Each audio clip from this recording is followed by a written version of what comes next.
누가복음 19장 41절부터 44절까지 한 절씩 교독하시겠습니다. 가까이 오사 성을 보시고 우시며 가라사대 너도 오늘날 평화에 관한 일을 알았다면 좋을 뻔하였거니와 지금 내 눈에 숨기웠도다. 날이 이를지라 내 원수들이 토성을 쌓고 너를 둘러 사면으로 가두고 또 너와 및 그 가운데 있는 네 자식들을 땅에 메어 치며 돌 하나도 돌 위에 남기지 아니하리니 이는 권고받는 날을 내가 알지 못함을 인함이니라 하시니라. 예수께서 마침내 예루살렘 성으로 들어오셨습니다. 그리고 가까이 오사 성을 보시고 우시더라.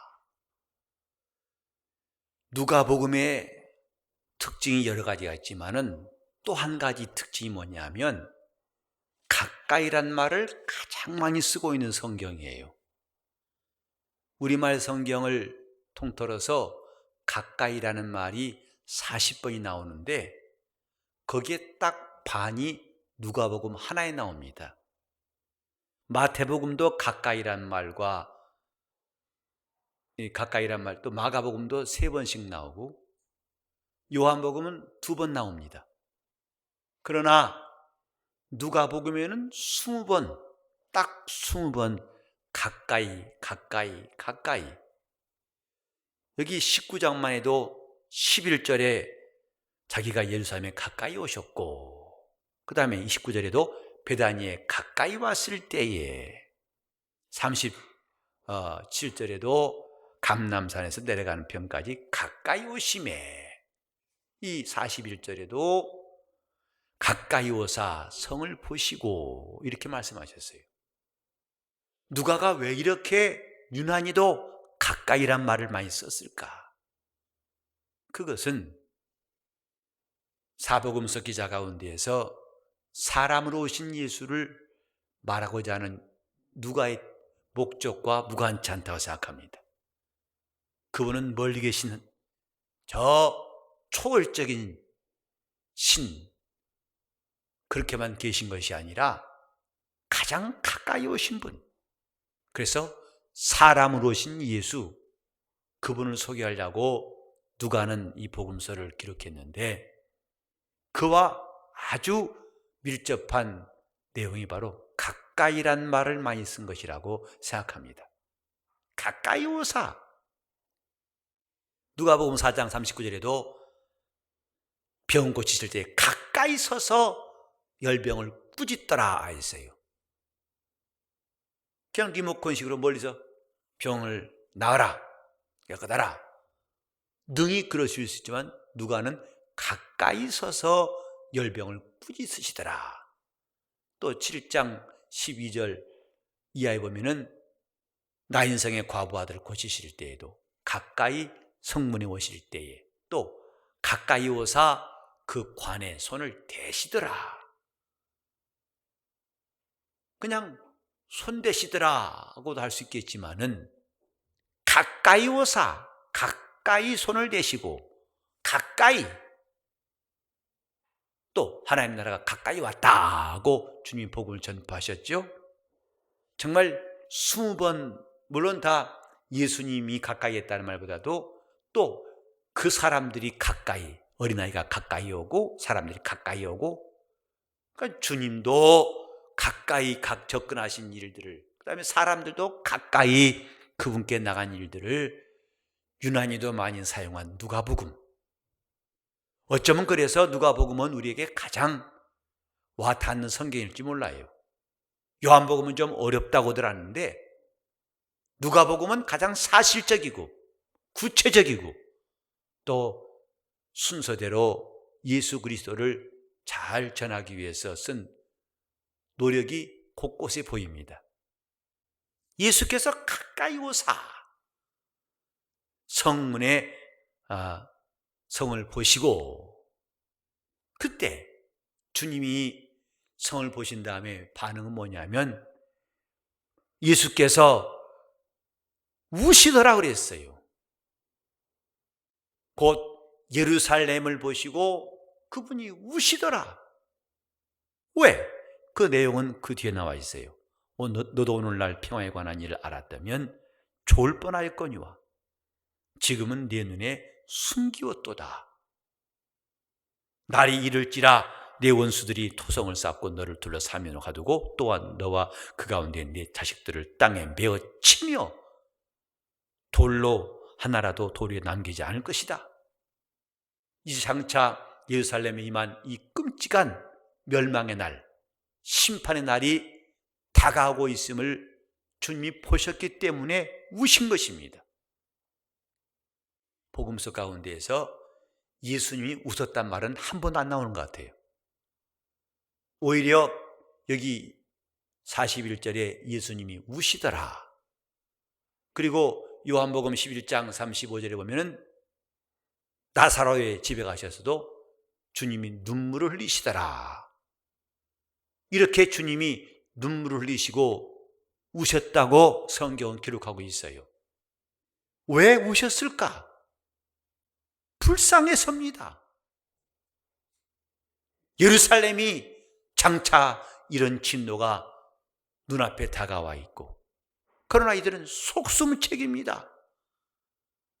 대책도 없고 또 그가 오셨을지라도 그를 영접하지도 않습니다. 요한복음 1장 11절에 그가 자기 땅에 오매 자기 백성이 영접지 않더라고 기록하였어요. 구주가 오셨지만은 그들을 영접치 않더라.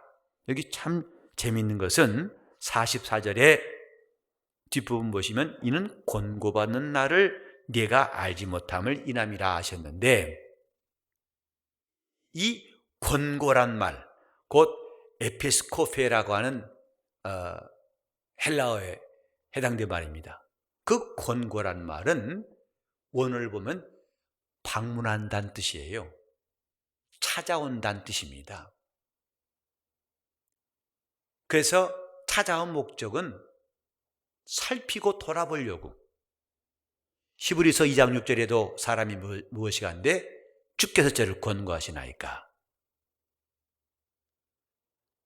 저를 방문하시나이까. 찾아보시나이까. 돌아보십니까? 이 뜻이거든요. 가장 직접적인 뜻은 방문하다, 이 말입니다. 이미 우리는 누가복음 19장 1절로 10절에서 주님이 삭개오의 집에 방문하신 것을 알고 있어요. 주님께서 나사로의 집을 때때로 찾으시고 그 집을 방문하신 것을 알고 있어요. 이 방문은 우리 한국적인 용어로 하자면 신방이에요. 그분이 신방하신 목적, 돌아보고 또 그들을 도우시려고, 그들을 살피시려고 그분이 신방하신다, 이 말이에요. 그러니까 교회가 신방할 때에도 이런 주님의 마음과 주님이 하신 일을 기억해서 가정들을 신방하는 겁니다. 가정 방문하는 것이 아니라 학생 집을 선생님이 방문한 정도의 것이 아니라 우리는 그 신방의 근거를 여기에 두고 있어요. 예수님께서 신방하신 것. 그런데 사실은 그분이 나사로의 집만, 삭개오의 집만 방문하신 것이 아닙니다. 인자가 오신 것 자체가 이 세상에 있는 인류를 방문하러 오신 거예요. 하나님의 방문, 하나님의 신방, 이것이 하나님께서 영원전에 계획하신 하나님의 뜻입니다. 왜 신방하시는가? 감시하려는 것도 아니고, 그들을 혼내주려는 것도 아니고, 그를 돌아보시고 살피시기 위해서, 그들을 붙들어주고 생각하시려고. 이 예루살렘에 오셨지만, 그분이 방문했지만 이들은 그날을 알지 못하고 있습니다. 그러니까 그를 영접지 아니하였죠. 그분이 임하시는 것을 느끼지도 못하고 그분이 가까이 오신 것을 알지도 못하고 그분이 왜 방문하셨는지 그 뜻을 이해하지 못하고 오히려 그들은 이방인처럼 예수를 배척하고 그를 신문하고 마침내 죽였어요.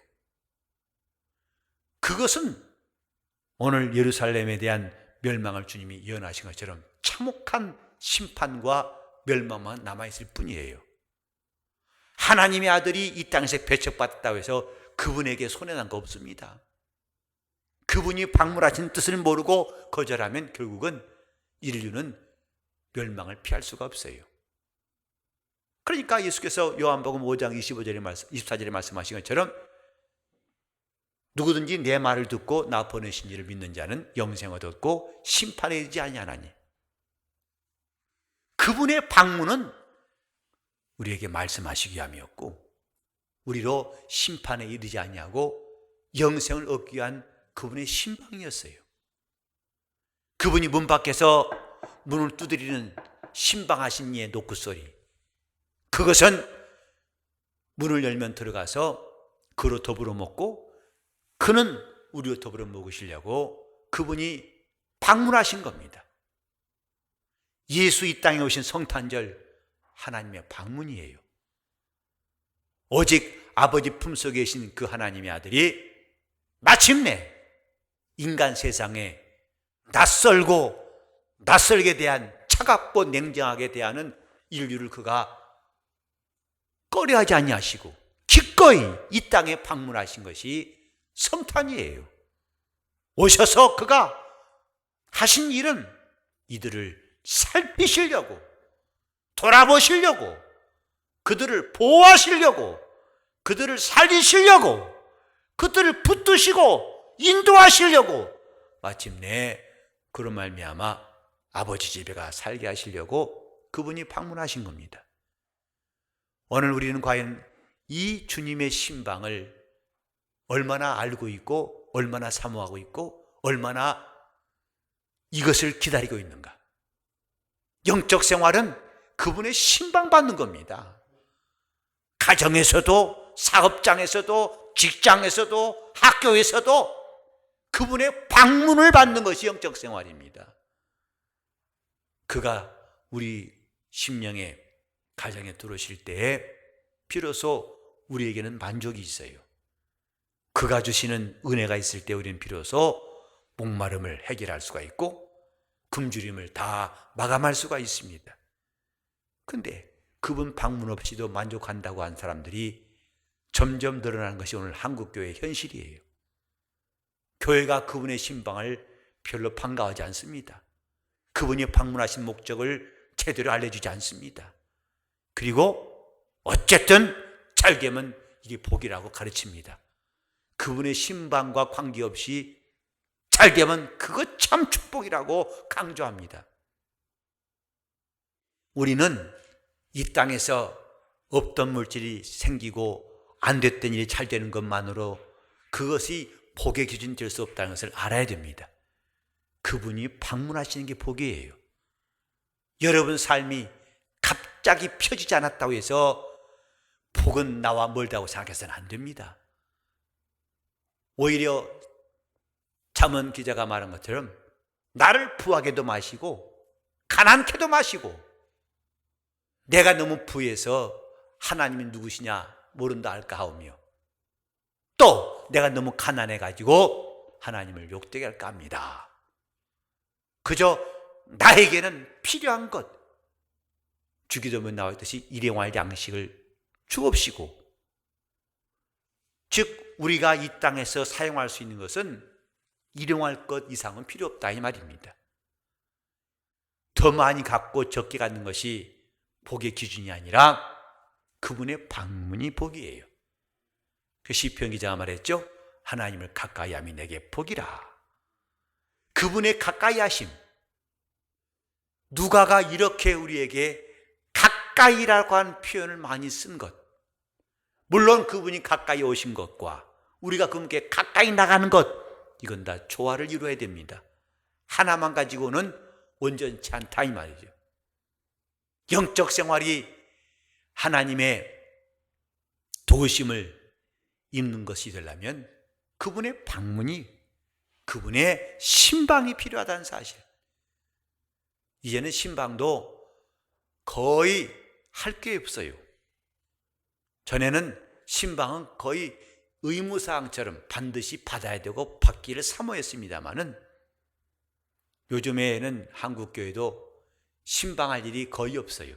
바쁘기도 하고, 또 어떤 이는 신방에 대해서 별로 필요치 않다고 생각해요. 그런 틀에 박힌 일들이 이제는 구태여 필요하겠는가?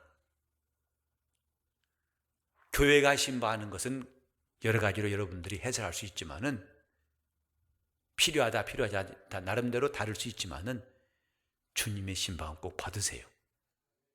주님이 여러분 가정을 신방하고 여러분 영혼을 권고하시는 것은 항상 환영할 때 여러분 영혼은 최상의 것을 얻을 수 있습니다. 이 땅에서 얻지 못하는 것들을 그분께로 얻을 수 있는 방법, 그분이 권고하시는 것입니다.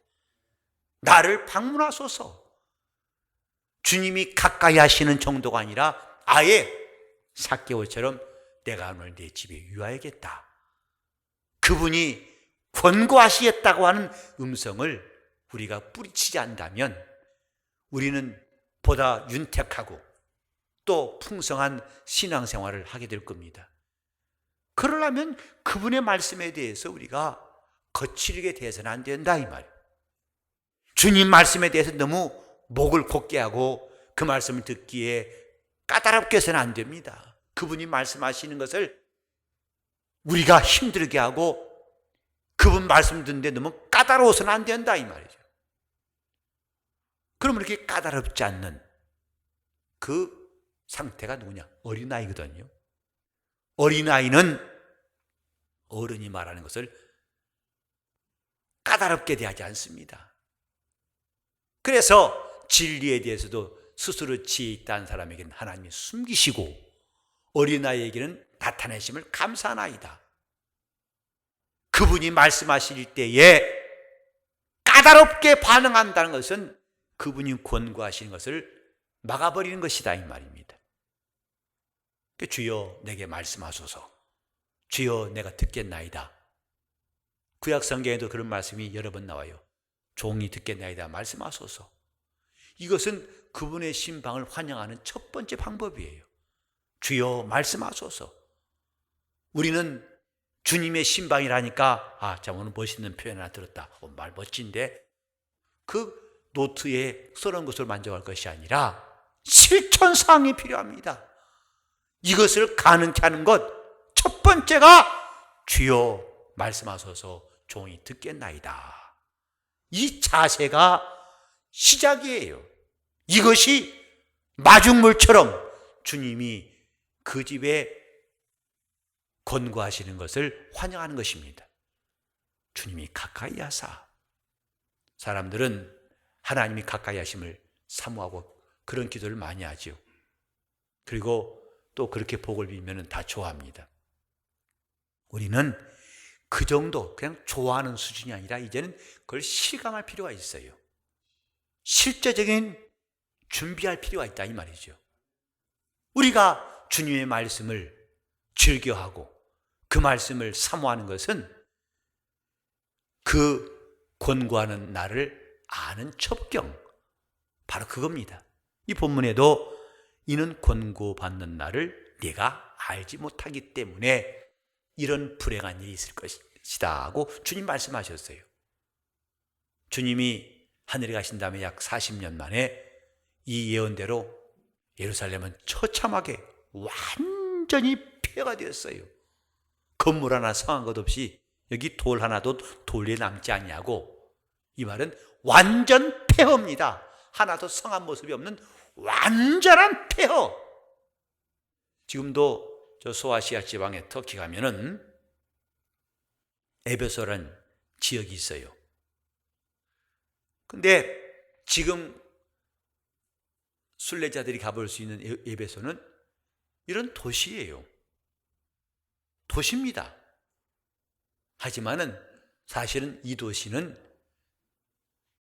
근세에 와서 만들어진 것이고요. 그래서 조금만 더 안내받아 가면은 바닷가, 옛날에 바닷가였다고 하는 그 근처에 에베소 지역을 보게 되는데 다 부서졌어요. 바울이 가르쳤다고 하는 두란노 서원이라든지 자리만 남아 있어요. 다 부서졌습니다. 근데 그래도 거기에는 원형극장 같은 약간 모습이 남아 있습니다만은 주님이 말씀하신 예루살렘의 멸망은 그 정도도 아닙니다. 완전히 풍비박산 나가지고 완전 폐허되었다. 그러니 성이 그렇게 망가졌으니 그 안에 살던 사람이야 온전했겠는가? 여기도 말씀이 있습니다만 너와 및 그 가운데 있는 내 자식들을 땅에 메어 칠 것이다. 예루살렘 멸망에 대한 글을 보면은 그 당시의 참혹함이 말로 다 할 수 없어요. 로마 군인들은 아이건 부녀자건 관계없이 사정없이 다 칼로 죽이고 그들을 처참하게 땅에서 마감하게 했습니다. 이런 주님의 예언이 불과 40년 만에 이루어진 것. 왜? 이는 권고받는 날을 내가 알지 못함이라. 이것은 2000년 전에 예루살렘의 역사뿐만 아니라 다가올 주님의 심판에도 똑같이 적용되는 거예요. 권고받는 날을 내가 알지 못함이라.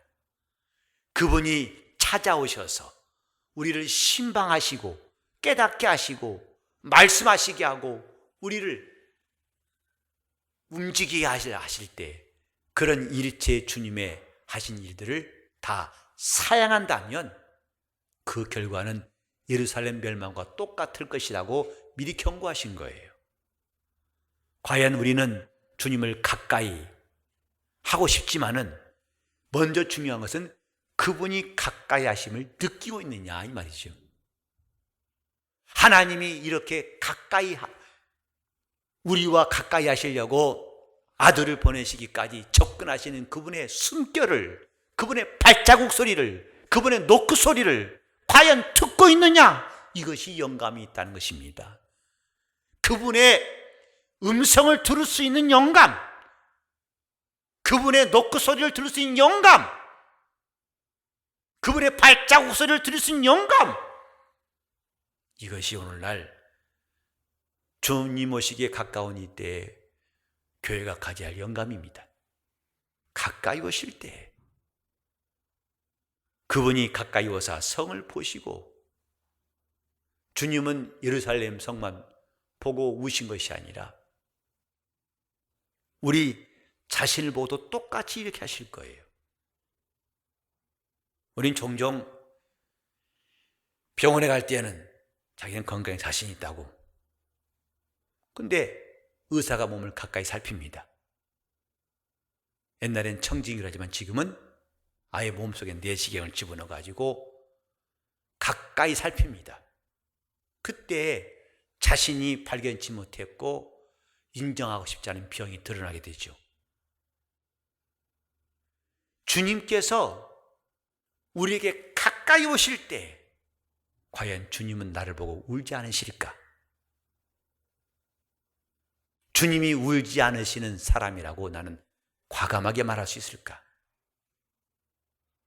주님이 보실 때 과연 주님께서 우실 수밖에 없고 눈물 흘릴 수밖에 없는 존재라는 것을 얼마나 깨닫고 있을까? 나만은 군대 장관입니다. 그의 명성과 영광과 왕의 신뢰는 모두가 부러워합니다. 그래서 사람들이 멀리서 보는 나만은 아주 대단한 사람, 권세인 사람입니다. 그러나 가까이 옷을 벗기고 가까이 보면 그는 온몸이 썩은 문둥병자예요. 사람들은 나만을 가까이 보지 못합니다. 그의 위엄 때문에, 권세 때문에. 그러나 하나님은 그를 가까이 보신다 이 말. 그가 이미 몸이 썩어서 가장 불행한 사람 중 하나인 것을 아시고 하나님은 그에게 그가 주를 찾는 마음을 보시고 나아만이 엘리사를 만나게 해주셨어요. 주님이 나를 가까이 보신다면, 오늘 우리 집을 가까이 보신다면 주님이 과연 눈물을 흘리실 것인가? 그분이 과연 우시지 않을 것인가? 이것이 우리에게 남아있는 문제입니다. 자기 영혼을 어떻게 감출 수 있을 거라고 생각하십니까? 우리는 사람 앞에서는 나를 감출 수 있어요. 내가 멀쩡한 사람처럼, 아니 꽤 괜찮은 사람처럼 얼마든지 화장도 하고 변장도 하고 환장할 수 있어요. 그러나 주님이 가까이 오셔서 보실 때 과연 나는 온전한가? 주님이 우시지 않은 사람이 될 수 있을까? 바리새인들은 주님이 눈물을 흘리시던 관계없었어요. 그러나 주님이 눈물을 흘리시는 것을 영접한 가정에는 죽은 자가 살아났고, 그 소리를 듣는 사람들은 주님을 모실 수 있었어요. 가까이 오사! 주님이 우리 집에 가까이 오시게 한 사람들, 여러분 심령에 주님이 가까이 오시게 하는 것, 이것이 주님의 은혜임을 알아야 됩니다. 주님이 여러분 집에 가까이 오사! 예루살렘에만 가까이 오신 것이 아니라 내게 가까이 오사! 내가 얼마나 헐벗고 굶주리고 상처뿐인 것을, 나만보다 더 심각한 중증 환자인 것을 보시게 한다는 것은 나에게 큰 소망이 될 수 있습니다. 그분이 우리를 찾아서 돌보시려고 신방하셨기 때문이에요. 그분의 발걸음을 뿌리치지 말고 그분이 권고하신 것을 멸시치 않는 것이 매우 중요합니다. 우리가 지금 새벽에 나와서 기도할 때에 과연 자기 마음을 이렇게 찢고 회개할 힘이 있다면 참 신령한 사람입니다. 사실은 주님이 이렇게 우시는 것을 우리가 먼저 울어야 되는 것이 원칙이고 순서입니다. 주님이 우시기 전에 이미 통곡하고 있어야 할 터인데, 예루살렘은 남의 일처럼 자기는 아무 일 없고 오히려 예수님을 박대했어요. 그래도 예수님은 성을 보고 우시더라. 보시고 우시더라. 가까이 오실 때에 그분이 눈에 보인 성 예루살렘은 정말 그분이 울지 않고는 견딜 수 없는 상황이었다, 이 말이죠. 애통한 자는 복이 있나니라고 주님 말씀하셨습니다. 영적 생활은 자기 영혼을 보고 울 수 있는 사람이 되는 것, 그 사람이 나를 위해서 우신 주님을 이해할 수 있는 사람이고, 그가 이렇게 우리를 권고하시려고 오시는 것에 대해서 진정으로 의미를 깨달을 수 있는 사람입니다. 주님 가까이 오사. 우리는 이렇게 가까이 오신 주님만 말할 게 아니라 그분이 가까이 오신 것이 효력 있게 하려면 내가 주님께로 가까이 나가야 되는 겁니다. 그분이 가까이 오셨을지라도 그분을 가까이 하지 않는 예루살렘에게는 주님의 구원의 능력이 아무 효력이 없고 마침내 한 세대가 지나기 전에 처참한 멸망이 다가온 것처럼 그분이 가까이 오셨지만은 우리가 그분께 나가지 아니한다면 그분의 구원의 능력은 아무 소용이 없고 그림의 떡일 뿐이에요. 그분의 말씀과 능력은 그림의 떡일 뿐입니다. 여러분이 그걸 많이 들었고 이제는 외울 만큼 익숙하다 할지라도 나와 아무 상관이 없다, 이 말입니다. 하나님 말씀이 명령이 되어야 유익이 있다고 말씀을 드렸어요. 자기 영적 생활에 유익이 없다면 아무리 좋은 교회 나가고 아무리 열심히 한다 하더라도 무슨 유익이 있을까? 열심히 하는 것이 유익이 한 게 아니라 그 말씀이 명령이 되어야 유익한 겁니다. 다른 말로 하면 뜨겁게 하는 것이 유익한 게 아니라 그분의 권고받는 것이 유익하다, 이 말이죠. 이것이 우리의 신앙생활입니다. 그분이 가까이 오셔서 성을 보시고 우신 것, 그분이 내 영혼을 가까이 하셔서 나를 보실 때 그분도 나를 보고 우시는 일이 있다는 것을 깨닫는 사람이 복이 있어요. 그 사람에게 주님의 은혜는 놀라운 역사로 임할 것입니다. 과연 주님이 나를 보고 우신다는 사실을 깨닫고 있는지, 우리는 복음을 들음으로써 이 사실을 깨닫고 이제 내가 할 일은 그분께로 나아가는 겁니다. 내가 주께로 지금 갑니다. 내가 주께로 지금 나갑니다. 그분이 나를 위해서 우시는 이 그분의 눈물을 우리가 은혜로 받을 수 있도록 주 앞에 나갈 수 있기를 예수 이름으로 축원합니다. 그분의 은혜가 임하는 길이 바로 여기 있습니다. 그분의 권면하시는 날, 권고하시는 날, 그분의 신방이 더 이상 무용지물이 아니고 우리에게 놀라운 은혜로 임할 수 있도록 이 시간 주 예수여 내가 주께로 가까이 내가 지금 주께로 가까이 간다는 간구가 오늘 우리 모두에게 있도록 다 통성으로 기도하시겠습니다.